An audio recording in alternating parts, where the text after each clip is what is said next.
উন্নয়নৰ ঢাকঢোল বজাই থকা ভাৰতীয় জনতা পাৰ্টিৰ চৰকাৰখনে বিভিন্ন সময়ত ৰাইজৰ দাবীত বা তেখেতসকলে উন্নয়নৰ যি ঢাকঢোল বজাব লাগে তাৰ অস্ত্ৰ হিচাপে লৈ বিভিন্ন ঠাইত ৰাস্তা বনোৱাৰ লগতে আদৰ্শ চিকিৎসালয় কেইখনমান তেখেতসকলে নিৰ্মাণ কৰিছে।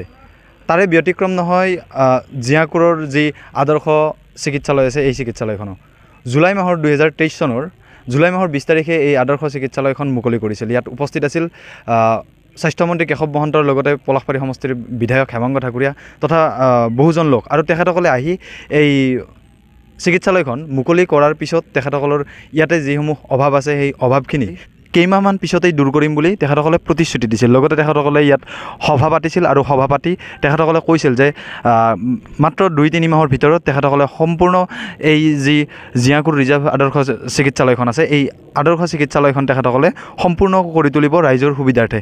আটাইবোৰ তেখেতসকলে ব্যৱস্থা ইয়াত সুব্যৱস্থা কৰাৰ তেখেতসকলে প্ৰতিশ্ৰুতি দিছিল, কিন্তু আজি তেখেতসকলৰ সেই প্ৰতিশ্ৰুতি ফুটুকাৰ ফেন যেন পৰিণত হৈছে, কিয়নো এই বৰ্তমান চিকিৎসালয়খনত কোনো ধৰণৰ সুব্যৱস্থা নাই।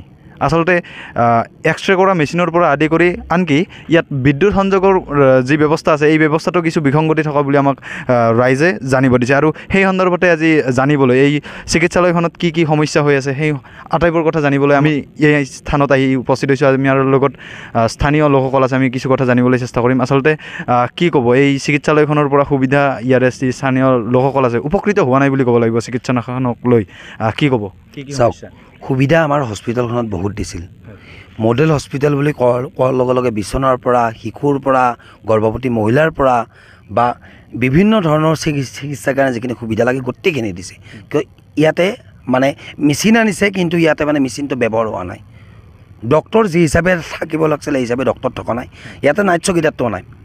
নাইট চকীদাৰ নোহোৱাৰ ফলত বেলেগ মানুহ আহি হস্পিটেলত নাৰ্ছক মানে বেয়া ইংগিত দিছিল। নাৰ্ছে দৰ্জা লক কৰি কিনে ৰুমত সোমাব ধৰিছিল। আমি খিনি কথাখিনি কিন্তু মানে নিৰাপত্তা বোলা ব্যৱস্থা নাই। আৰু এখন হস্পিটেল হ'ব লাগিলে এটা মানে মেনেজমেণ্ট কমিটি এখন হয়। মেনেজমেণ্ট কমিটিখনৰ কোনো দায়িত্ব নাই। মেনেজমেণ্ট কমিটিৰ দায়িত্ব থকা মানে হস্পিটেলখনত কি হৈছে কি নাই হিচাপ নাই। বকৰ পৰা বেড আনি কিনে বকৰ মডেল হস্পিটেলৰ পৰা বেড আনি কিনে ইয়াতে ৰখা হৈছে। মাত্ৰ বেড মাখা মাৰ্মি লাগিবই এতিয়া।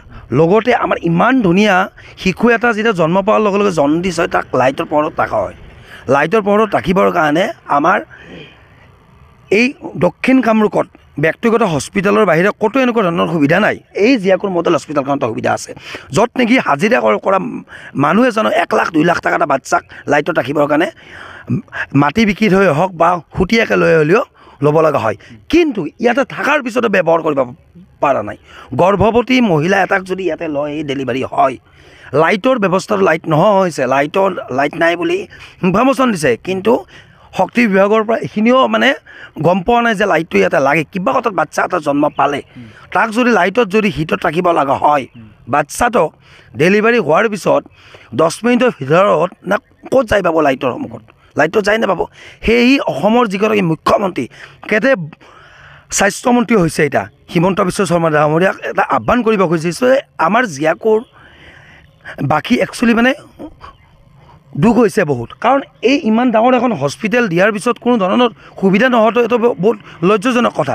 আৰু হস্পিটেলৰ কাৰণে যিমানখিনি বাজেট দিব লাগে সেইখিনিও দিয়া নাই বুলি গম পাওঁ আমি, বাজেট দিয়া নাই। কিন্তু ইয়াৰে সন্মুখতে আৰু এখন মানে আংতলা জিয়াকুৰৰ পৰা জিপিৰ পৰা বহুত লাখ টকাৰে এখন মানে মাৰ্কেট খুলিছে, কিন্তু হস্পিটেলখনৰ সন্মুখত যিসকল মানুহ কাম কৰিছে দৰমহা দিব পৰা নাই। যিগৰাকী বিধায়ক হেমাংগ ঠাকুৰীয়া আৰু মানে মেনেজমেণ্ট কমিটিৰ মানুহকেইটাই কি কাম কৰিব খুজিছে নাজানো। হস্পিটেলৰ সন্মুখভাগত সেইটো এটা মন্দিৰহে লাগে, তাতে এটা মানে মাৰ্কেট নালাগে। মাৰ্কেট কাই কৰে? গভৰ্ণমেণ্টৰ পৰা চলি আনি কিনে কিহৰ মাৰ্কেট কৰিব লাগে? এতিয়া হস্পিটেলত যিসকল মানুহ কাম কৰি আছে সেইসকলক দৰমহা দিব লাগে। এতিয়া নাইট চকীদাৰজন নাহক, নাইট চকীদাৰে দৰমহা নাপাই কিনে চাকৰি বাদ দিলে। তাৰপিছত এতিয়া কাম কৰা চুইপাৰ এটা লাগে, চুইপাৰ এটাও নাই। মই গম পোৱাত ইয়াৰ পৰা মানুহে নিজৰ ধন টকা দি কিনে বমি কৰিলে চাফা কৰিবৰ কাৰণে মানুহ আনিব লাগিছে। এই বিজেপি চৰকাৰে কৈ আছে আমি চাবকা সাথ চাবকা বিকাশ বুলি কৈ আছে, সকলো কামে সমাধান কৰি দিম বুলি কৈছে, একো কাম সমাধান। এই ওপৰৰ ভাগত যিমান আপোনালোকে দেখিছে নহয় জেগা দেখিছে, গোটেই বেড আছে। বেডৰ এতিয়ালৈকে ৰোগী এটাও ৰখা নাই ৰাতি।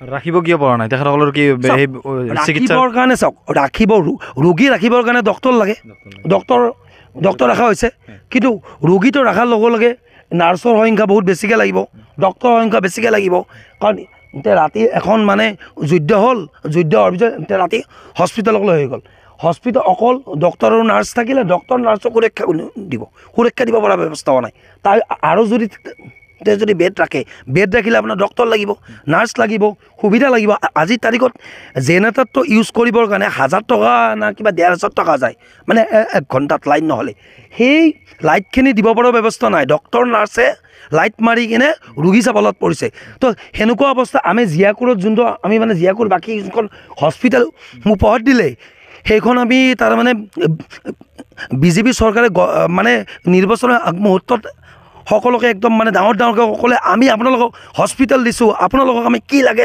চব দিম আৰু 2 মাহৰ ভিতৰত আপোনালোকক সমস্যা সমাধান কৰি 2 মাহৰ ভিতৰত ক'ত সমস্যা সমাধান কৰিব সম্পূৰ্ণভাৱে হস্পিটেলখনে শেষ কৰাৰ ষড়যন্ত্ৰ কৰিছে সেই অসমৰ মুখ্যমন্ত্ৰীগৰাকীয়ে স্বাস্থ্যমন্ত্ৰী ছাৰ আপুনি জানে যে আপুনি ৰোগীৰ কথা ভাবক জিয়াকুৰ গাঁৱৰ ভাবক আৰু দক্ষিণ কামৰূপত যিখিনি মানুহ আছে তৎক্ষণাত সুবিধাৰ কাৰণে এখন ভাল হস্পিটেল হৈছে ভাল জাগাত হস্পিটেল হৈছে আৰু সুন্দৰ হস্পিটেল হৈছে ইয়াত হস্পিটেলখনত অকল ডক্তৰ নাৰ্ছ লাগে আৰু মেচিনবিলাক ব্যৱহাৰ কৰাৰ কাৰণে যিসমূহ মানে কাম কৰা মানুহ লাগে সেইবোৰক নিয়োগ কৰাৰ ব্যৱস্থা আৰু নিয়োগ হৈ আছে এইবোৰক বেলেগ জাগাত হস্পিটেলত সোমাই ধৰিছে অতিশীঘ্ৰে দিয়ক নহ'লে আমাৰ বহুত বেয়া সমস্যা হৈছে আচলতে এই আছিল যি জিয়াকুৰ আদৰ্শ চিকিৎসালয় আচলতে নামত যদিও আদৰ্শ চিকিৎসালয় কিন্তু ইয়াতে যিসমূহ বৰ্তমান ব্যৱস্থা সেই ব্যৱস্থাখিনি এতিয়ালৈকে সম্পূৰ্ণ হৈ উঠা নাই আৰু সেয়েহে ইয়াৰে যি স্থানীয় লোকসকল আছে তেখেতসকল বিমলত পৰিছে আৰু তেখেতসকলে আহ্বান জনাইছে চৰকাৰক যে চৰকাৰে অনতিপলমে সুচল কৰি দিয়ে আৰু ৰাইজৰ এইখিনি সুবিধা কৰি দিয়ে